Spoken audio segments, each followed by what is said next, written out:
Hubungan Presiden ke-6 RI, Susilo Bambang Yudhoyono, dan Presiden ke-7 RI, Joko Widodo, selalu terlihat harmonis saat keduanya bertatap muka dalam sebuah acara. Tidak ada kesan persaingan, tapi keakraban yang terekam dalam bidikan kamera itu sering berbeda ketika keduanya berada dalam panggung terpisah. Keduanya beberapa kali terlibat saling sindir kinerja. Seperti yang terjadi baru-baru ini saat menghadiri ulang tahun PMII ke-55 di Masjid Nasional Al-Akbar, Kota Surabaya, Jokowi sempat menyatakan dirinya siap menjadi tak populer gara-gara kebijakan pemerintahannya yang bertentangan dengan masyarakat.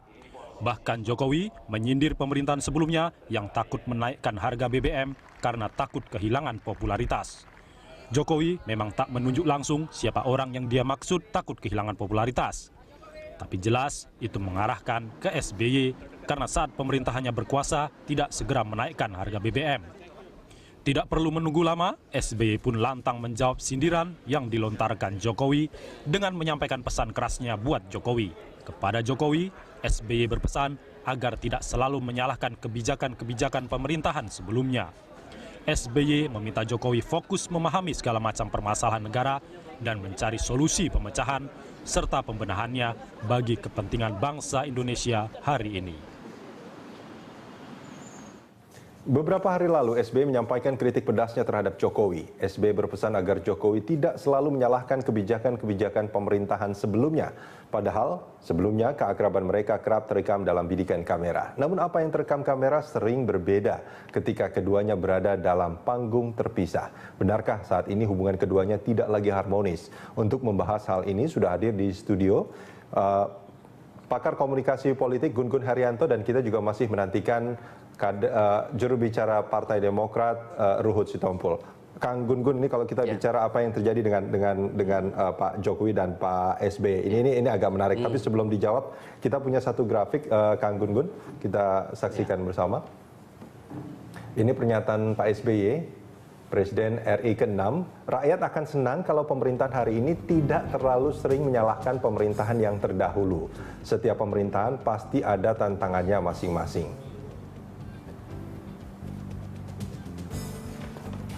Ya, dan yang kedua, yang jelas di bawah kepemimpinan Pak Jokowi, Indonesia harus maju. Tapi tolong, jangan ada yang dikorbankan. Jangan sampai kita dimusuhi oleh negara lain.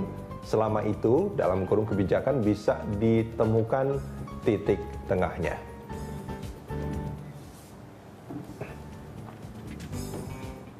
Kang Gun-Gun, dari pernyataan Pak SBY itu, apa yang pertama kali tertangkap di benak Kang Gun-Gun? Ya, ini satu pernyataan yang sangat jarang sebetulnya SBY verbal agresif gitu ya, terutama pas verbal agresif. Verbal agresif itu udah masuk kategori agresivitas verbal sebetulnya, karena menunjukkan ada pihak yang langsung ditunjuk ya oleh pernyataan Pak SBY, yakni Pak Jokowi untuk fokus pada pemerintahannya dan tidak menyalahkan pemerintahan eranya dia. Mas Rudi tahu bahwa era kepemimpinan dia 10 tahun pasti banyak plus minus. Dan kita harus membaca kebiasaan Pak SBY. Pak SBY itu secara retorika, dia kategorinya atau tipologinya tuh lebih rhetorically sensitive. Kan ada 3 tipe orator ya. Pertama rhetorically sensitive, 2 noble self, kemudian 3 rhetorically reflector. Nah, ini apa? Kalau rhetorically sensitive ini gimana? Rhetorically sensitive itu dia secara retoris itu sangat jarang menunjukkan permusuhan dengan pihak lain. Dia lebih menjaga ya ritme komentar-komentarnya untuk jauh lebih high context, lebih tidak langsung, tidak to the point gitu, dan lebih menekankan pada harmoni. Meskipun ada kritik, tapi sangat sering kali dibungkus dengan bahasa-bahasa yang halus. Kemudian kalau noble self biasanya sangat sulit menerima kritik, dan kalau mendapat kritik biasanya dia counter attack. Kalau yang reflektor biasanya tidak punya konsep diri, ketika dikritik ya dia kerap kali larut dalam kritik yang dilontarkan oleh pihak lain. Nah, Pak SBY secara umum kita melihat sejak beliau menjadi presiden periode pertama dan periode kedua, dia lebih banyak mengembangkan sensitivitas retoris. Meskipun terlepas dari orang tidak suka atau orang menganggap dia misalnya tidak tidak tegas dan lain-lain. Tetapi itulah gayanya dia. Sensitivitas retoris itu yang gimana tuh, Kang Gun Gun? Sensitivitas retoris itu ketika dia misalnya menyampaikan pendapat, gagasan, kebijakan, itu kerap kali lebih berorientasi pada harmoni, dan dia akan selalu menekankan bahwa pernyataannya itu meskipun mengkritik pihak lain, itu kritiknya tidak kemudian melukai secara verbal gitu ya. Tetapi dalam konteks bacaan kita dalam kasus ini, Pak SBY kan setelah dia lengser 10 tahun pemerintahannya itu kemudian digantikan oleh Pak Jokowi, bisa dihitung jari kapan Pak SBY misalnya mengkritik pemerintahan Jokowi. Itu kan berarti kan ada konsistensi sebenarnya sikap SBY dalam konteks pernyataan verbal. Tetapi menariknya sekarang dia sepertinya ada respon terhadap stimulus yang mungkin dirasakan oleh dia. Ada dua konteks dalam bacaan saya dari perspektif komunikasi politik ya. Pertama, dia tentu mungkin tidak nyaman gitu dengan pernyataannya Pak Jokowi. Meskipun tidak ditujukan secara langsung mengatakan. Ya, tapi kan orang tahu pemerintahan sebelumnya itu pemerintahan siapa. Ketika misalnya Pak Jokowi menekankan bahwa dia akan mengambil resiko soal tidak populer gitu, dan pemerintahan sebelumnya tidak mau ambil resiko untuk mengalihkan subsidi konsumtif ke subsidi yang produktif. Itu karena alasan popularitas. Nah, pasti kan orang yang berkuasa sebelumnya ya Pak SBY tentu itu diasosiasikan sebagai pemerintahan yang lebih mendahulukan populariti dibanding produktivitas. Yang kedua, kita tahu bahwa ada pernyataan yang menarik bagi saya bahwa pernyataan siapa ini? Pernyataan Pak SBY. Pernyataannya adalah Partai Demokrat tidak mengganggu pemerintahan Jokowi. Nah, ini kan sebenarnya bisa menjadi snowball, pernyataan yang snowball. Pernyataan snowball itu gini. Satu pernyataan mesti punya konteks politisnya. Dan itu nggak diartikan hanya sebatas kalimat yang tadi sebetulnya. Ada kalimat yang lain sebetulnya. Ada kalimat yang lain. Bahwa ketika misalnya dia mengatakan bahwa Demokrat mendukung pemerintahan Jokowi dan tidak mengganggunya. Ini kan pesan implisitnya. Ya, pemerintah Jokowi dalam konteks ini juga mungkin diminta untuk tidak mengganggu partainya atau eksistensi yang politis Pak SBY dalam konteks politik Demokrat yang sekarang lagi hangat. Ingat kan bahwa sebentar lagi Partai Demokrat Kongres, dan ini sebenarnya biasa orang-orang yang retorically sensitif dia membungkus maksud itu dengan ekspresi simbolik, dan itulah Pak SBY. Dan itulah SBY. Dialog SBY kritik pedas Jokowi kita lanjutkan, dan saat ini juru bicara Partai Demokrat Ruhut Sitompul sudah bergabung bersama kita. Bang Ruhut, langsung saja, ini kok kayaknya SBY sensitif sekali dengan pernyataan-pernyataan Jokowi. Saya rasa Pak SBY itu seorang bapak bangsa negarawan, dia nggak sensitif kok. Nggak sensitif? Dengan pernyataannya yang rakyat akan senang kalau pemerintahan hari ini tidak terlalu sering menyalahkan pemerintahan yang terdahulu. Seperti itu? Kalau kita camkan pemerintah terdahulu, kalau memang pun maksud Pak Jokowi mengkritisi, bicara subsidi kan. Subsidi salah satunya itu. Waktu kapan sih subsidi? Zaman Pak Harto. Udah Pak Harto, ada Pak Habibie, udah Pak Habibie ada Gus Dur. Jadi Pak SBY itu Gus Dur ada Megawati, dan setelah itu juga ada SBY. Jadi kan semua yang dikritisi ya. Tapi ini kan kayaknya Pak SBY gimana ya? Oh, mendadak sekarang kok mendukung kan begitu. Ini orang suka lupa. Ini yang tampil di sini Ruhut Sitompul, juru bicara Partai Demokrat, tim sukses Jokowi. Ya, Bravo 5. Bersama Pak Luhut Binsar Panjaitan. Ya, Pak SBY negarawan. Apa aku dipecat? Apa aku diberi sanksi? Enggak, Pak SBY itu negarawan. Yang baik dari Pak Jokowi dukung. Jadi bukan baru sekarang ini. Awal setelah Pak Jokowi menang, kami semua diingatkan. Apapun Pak Jokowi itu presiden yang sah. Dipilih langsung oleh rakyat. Saya ingat Pak SBY juga waktu pas pertama kali jadi presiden tidak pernah menyalahkan pemimpin-pemimpin yang sebelumnya. Tidak pernah. Presiden itu saya ingat betul gitu, karena saya juga menjadi wartawan di istana pada saat itu. Jadi memang Pak SBY itu tidak begitu tipenya. Sebenarnya kurasa Pak Jokowi itu juga nggak begitu. Tapi lingkungannya ini kadang-kadang namanya orang mungkin dibisik-bisikin. Karena lingkungan Pak Jokowi sekarang ini di luar Pak Luhut Binsar Panjaitan, kalian tahu lah udah rahasia umum. Ini kan orang-orang selama sistemik mengganggu Pak SBY 10 tahun. Kalian udah nggak usah gue bilang lah siapa orang-orang itu. Kan? Jadi menurut Anda pernyataan SBY ini kepada siapa sebetulnya? Yang mengatakan bahwa rakyat akan senang kalau pemerintahan hari ini tidak terlalu sering menyalahkan pemerintahan yang terdahulu, itu untuk siapa sebetulnya Jadi pernyataan begini, pernyataan itu biar Pak Jokowi fokus bekerja. Ini tim sukses Pak Jokowi loh. Ya. Tolonglah, yang lain-lain nggak usah ngerecoki Pak Jokowi. Ini kan ada juga bisikan-bisikan, dan tetaplah Pak Jokowi itu, Pak SBY itu manusia. Ya, keluarlah mungkin statement-statement seperti itu. Tapi Pak SBY kemarin sangat arif dan bijaksana mengingatkan itu. Saya rasa ini hal yang baik, karena apapun Pak SBY selalu mengatakan kepada kami, kita beda dengan partai lain, kita penyeimbang, jangan ada pemikiran kader kita ingin mengganggu bahkan menjatuhkan Pak Jokowi di tengah jalan. Tapi dukung Pak Jokowi sampai selesai masa jabatannya 2019. Ya. Bukan berarti kami tidak boleh mengkritisi. Inilah negarawannya Pak SBY. Iya. Beliau presiden 10 tahun. Saya percaya kalau Pak SBY itu negarawan dan Pak Jokowi juga negarawan. Iya, negarawan dua-dua. 10 tahun, siapa yang nggak tahu Ruhut ini pengkritisi di mana-mana. Pak SBY bilang sama saya, Pak Ruhut, kritisi pemerintahan saya. Kalau menurut kritisi menteri-menteri saya, tapi kasih solusi.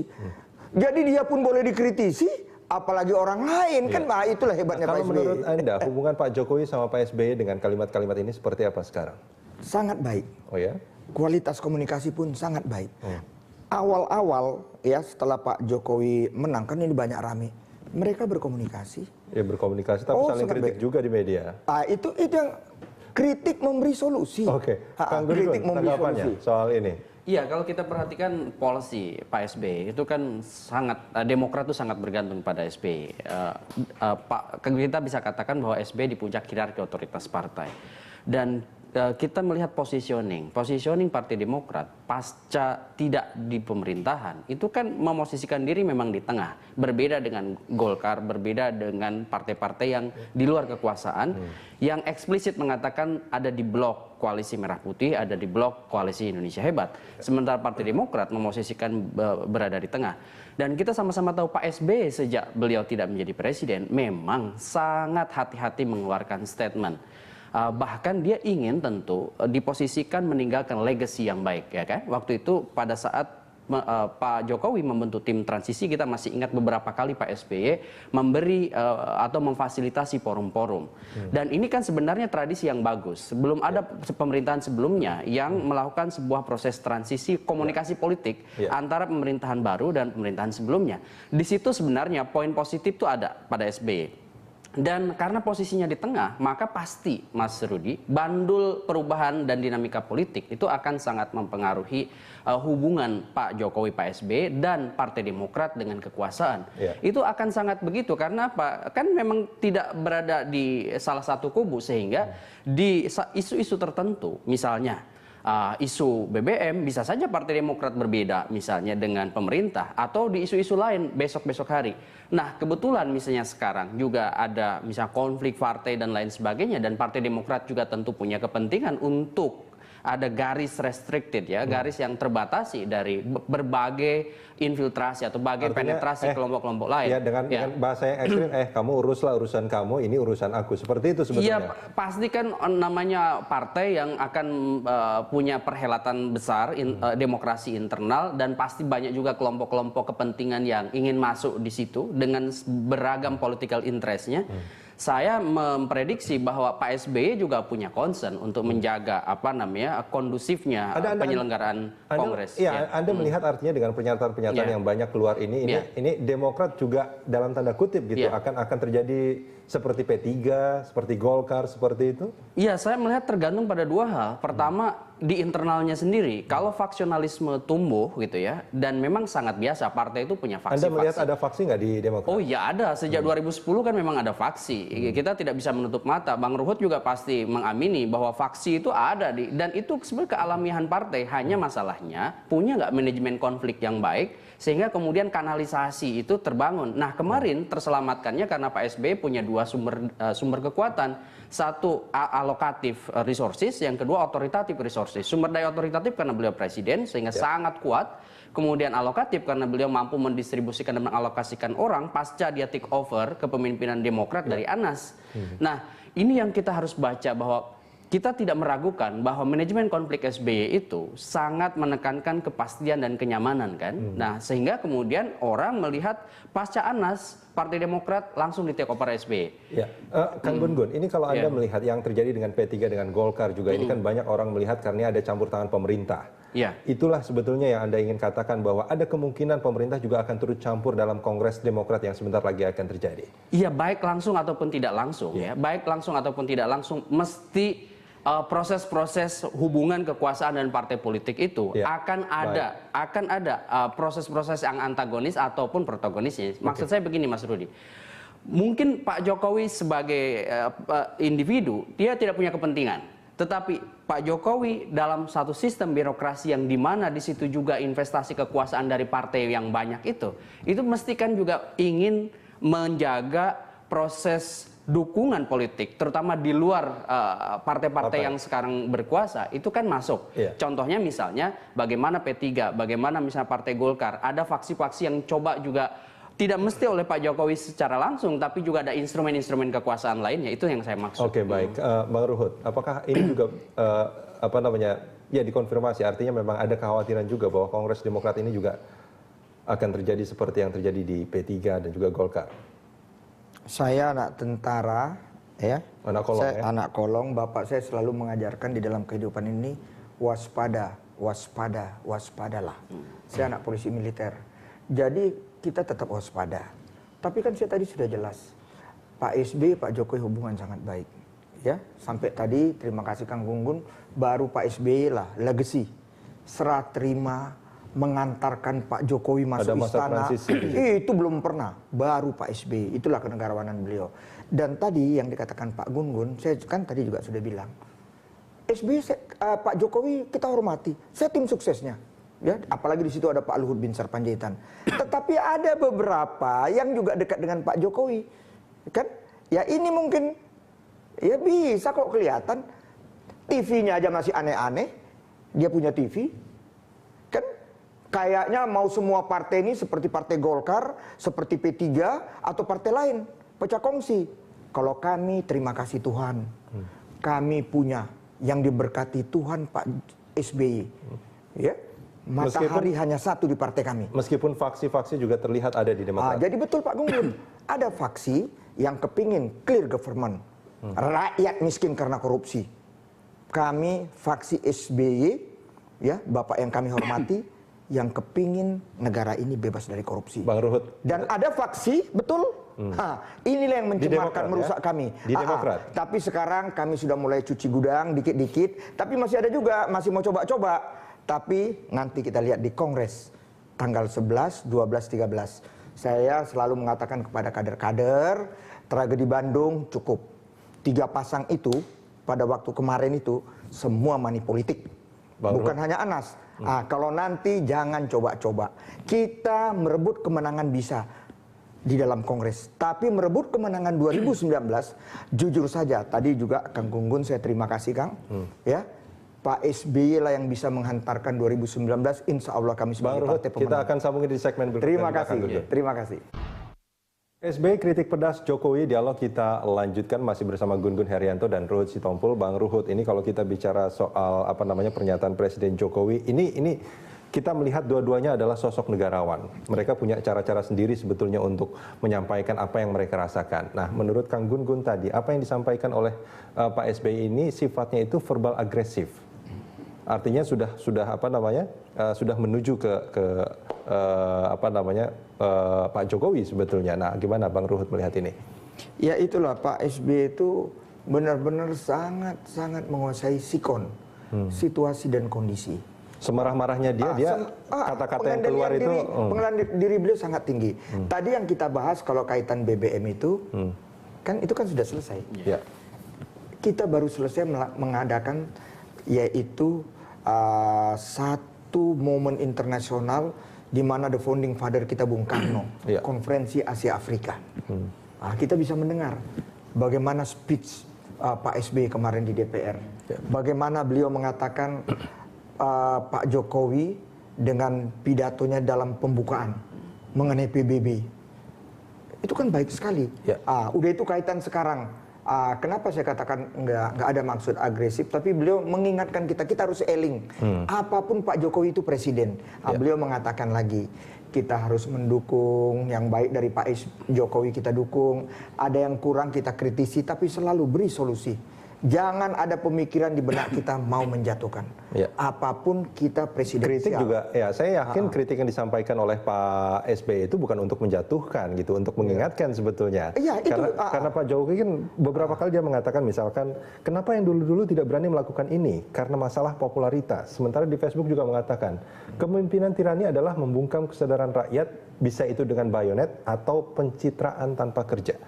Iya, itu kan sebetulnya kalimat yang sangat keras juga sebetulnya. Iya, jadi sekarang ginilah, apapun kan kita sekarang rasakan, ya. Pak SBY itu betul-betul selembut salju di dalam memimpin. Apa Pak Jokowi tidak? Selembut salju juga. Tetapi cuman kaitan dengan eksekusi mati, enggak? Saya mau cerita itu, eksekusi mati, ya. Pak Jokowi benar, tapi langkah yang diambil Pak SBY kaitan kita di dunia internasional ini bukan pencitraan, karena memang hukuman mati itu sudah tidak diberlakukan lagi sesuai dengan PBB. Pak Ruhut, tapi kita nggak membahas soal hukuman mati. Cuman kalau Pak Ruhut mau bicara soal salju sama salju, kalau gabung jadi bola salju, Bang Ruhut. Oh ya, itu kalau dijadikan bola salju. Tapi ini salju yang mereka betul-betul dengan enak kok. Kan Pak Jokowi belusukan, apa Pak SBY nggak belusukan? Wow, kita bisa lihat. Tapi kan ini media sosial ini yang kadang-kadang selalu mengangkat ya Pak Jokowi itu bagaimana, Pak SBY itu gimana. Tapi sekarang kita udah mulai hati-hati. Pak Jokowi juga udah mulai sama media sosial. Janganlah kita yang mengatur republik ini media sosial. Hati-hati, waspadalah. Saya tahu kalau Pak SBY itu belusukan karena saya juga wartawan istana pada saat itu. Kan? Saya tahu itu. Tapi tidak ada di berita, nggak ada di berita. Waktu Pak Jokowi semua berita. Tapi sekarang Pak Jokowi belusukan udah mulai enggak. Hati-hati. Saya memberitakan Bang Ruhut. Bang Gun, nah ini apa yang menurut Anda yang terjadi? Ya ini kan sebenarnya sesuatu yang kita maknai dalam konteks yang berbeda. Maksud saya, Pak SBY menjadi presiden dari profesi militer sebelumnya, iya kan, dan dia memang ketika berada di militer kerap kali kan memang tidak diekspos berlebihan seperti Pak Jokowi waktu menjadi wali kota dan waktu menjadi gubernur DKI. Ruang pemberitaan pada Pak Jokowi untuk kemudian memberitakan aktivitas belusukannya jelas lebih intensif. Karena apa? Satu, diuntungkan oleh kedekatan teritorial ya. Maksud saya secara geografis, secara psikologis, psikopolitik itu memang Pak Jokowi naik terus kan sejak dari Solo, gubernur DKI, dan kemudian menjadi media darling untuk masuk di kompetisi di 2014, dan dia tidak ada lawan yang sebanding untuk popularity, acceptability, likability-nya itu luar biasa. Sehingga kemudian dia terpilih menjadi presiden. Belusukan menjadi kemudian sangat identik dengan Jokowi sebagai sebuah trademark, ya kan, sebagai sebuah jualan politik. Bahkan Pak Jokowi sendiri tidak bisa menafikan, dan semua orang tidak bisa menafikan bahwa salah satu kekuatan Jokowi adalah pada fase kedekatannya dia dengan masyarakat. Dan ini didukung gitu loh. Ketika Pak Jokowi punya performa komunikatif yang dekat itu, sekaligus menjadi jualan politik dia, berhadapan dengan era sebelumnya Pak SBY. Pak SBY itu kan sangat terencana, sangat predictable, kemudian dia strateginya kuat, uncertainty, anxiety management maksud saya, manajemen ketidakpastian, ketidaknyamanan. Nah, dua tipikal ini Pak Jokowi masuk menjadi antitesis. Pak Jokowi kan, maksud saya Pak Jokowi itu berbeda dengan Pak SBY, misalnya dalam konteks kerapihan secara fisik, ya kan? Pak SBY lebih rapi, Jokowi tidak. Kemudian Pak SBY lebih implisit, Pak Jokowi lebih eksplisit. Sebenarnya pernyataan-pernyataannya kan kerap kali tidak kemudian dilontarkan dengan balutan bahasa yang orang tidak harus menginterpretasi secara lebih mendalam. Maksud saya begitu. Ya, kan Gun. Ini kalau seandainya Pak Jokowi dengan Pak SBY, kan biasanya mereka bersalaman, terus cipika-cipiki seperti itu. Menurut Anda, di dalam hati mereka, ini ada perasaan yang legowo atau sebetulnya ada yang mengganjal dengan apa yang terjadi? Gini Mas Rudi, secara personal saya melihat bahwa sebenarnya kalau kita membaca komunikasi politik mereka kan tidak ada masalah. Tidak ada masalah. Antara Pak Jokowi dengan Pak SBY proses transisinya juga berjalan baik. Ya. Tapi secara politik belum tentu. Maksud saya belum tentu tuh gini, kan pasti Pak Jokowi dengan atmosfer politiknya ya. Sekali lagi Pak Jokowi dengan atmosfer politiknya. Maksud saya di situ ada Bu Mega, PDI Perjuangan yang selama 10 tahun berada menjadi oposisi dari pemerintahannya Pak SBY. Wajar dong ketika misalnya ada message baik dari internal inner cycle partai dan lain-lain yang kemudian juga membuat Pak Jokowi harus membatasi diri untuk tidak terlampau misalnya punya komunikasi yang sangat intens dengan Pak SBY, bahwa mungkin ada kebutuhan strategis untuk transisi pemerintahan dari Pak SBY dan Pak Jokowi mengharuskan mutual understanding atau pemahaman bersama itu terjadi. Terlebih Pak Jokowi ingat waktu transisi butuh yang disebut dengan politik anggaran. Iya kan? Anggaran ini kan harus kemudian mulus. Nah, karena anggaran harus mulus, dia juga harus berkomunikasi intens dengan pemerintahan yang sebelumnya ya ini Pak SBY. Oke, baik. Bang Ruhut, singkat saja. Kalau Jokowi sama SBY bertemu, menurut Anda mereka akan benar-benar harmonis atau sebetulnya ada yang mengganjal? Mereka sangat harmonis, tidak ada yang diganjal. Bahkan kami terima kasih Pak Jokowi juga kongres kami nanti akan datang. Baik. Itu sudah dipastikan? Iya, beliau akan datang. Dan tadi sebentar yang mengenai Pak Gun-Gun itu benar sekali. Saya katakan dua-dua ini hatinya selembut salju. Cuma yang satu militer, ya, berhati sipil, Pak Jokowi sipil, sekarang lagi berhati militer. Apa itu? Apapun kita mesti acung jempol juga. Rakyat generasi muda rusak karena narkoba. Beliau tegas, tetap eksekusi. Mau ribut luar negeri, eksekusi. Jadi dua-duanya memang pemimpin yang harus kita teladani. Nggak ada masalah. Kita bangga dan Pak SBY minta kami tetap mendukung. Tapi tadi bagus juga Kang Gunggun ya, saya paling senang pengamat Kang Gunggun. Tadi Ibu Mega kan ada koalisi merah putih. Disingkat apa? KMP. Saya mohonlah. Kan sekarang sudah ada juga bisik-bisik. Kalau udah rahasia umum aku selalu buka. KMP, Kala Mega Paloh. Tolonglah biarlah Pak Jokowi ini kerja. Itu aja. Itu bos. Terima kasih. Terima kasih Kang Gunggun.